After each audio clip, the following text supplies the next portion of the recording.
कोणत्याही प्राण्याचा बळी न देता स्वतःच्या रक्ताने अभिषेक घातलाय आमच्या बापांनी, श्री छत्रपती शिवाजी महाराजांनी. आणि त्यांच्या शिवजन्मभूमी जुन्नरमध्ये काल जेव्हा पोलीस रेड टाकतात तेव्हा त्यांना काय आढळून येतं? 8 ते 10 अखंड गायी कापलेल्या अवस्थेत आणि कित्येक तरी टन गोमांस. आणि तिथं पोलिसांनी विचारपूस करायला गेल्यावरती घराघरांनी गोमांस पडलेले आहे यांच्या. आणि हे बोलतात की हात मत लगाव, मोहोल गरम होगा. मोहोल गरम होगा? अरे गाईला राज्यमातेचा दर्जा दिलेला आहे महाराष्ट्र सरकारनं. जन्मल्या जेव्हा लहान लेकरू स्वतःच्या आईचं दूध पितं आणि नंतर अख्ख्या आयुष्यभर तोच मुलगा ज्या गाईचं दूध पिऊन वाढतो त्या दुधाची जाण कस काय ठेवत नाहीत लोक. आणि परत काय, महाराजांच्या शिवजन्मभूमी जुन्नरच्या इथं असं प्रकार आढळून येतो. मनापासून ऋणी आहेत आम्ही जुन्नर पोलिसांच्या आणि आयुष्यभर राहू.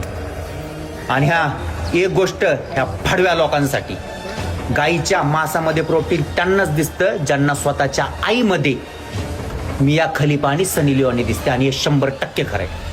आता चालू करा महाराष्ट्र सरकार, तर पॅटर्न चालू करा बुलडोजरचा एकदाच. तिथून पुढे कोणाची हिंमत नाही झाली पाहिजे असं वागायची.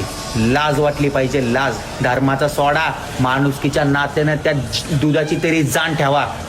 तेवढंच तुम्हाला वाटत असेल तर. जय भवानी, जय शिवराय.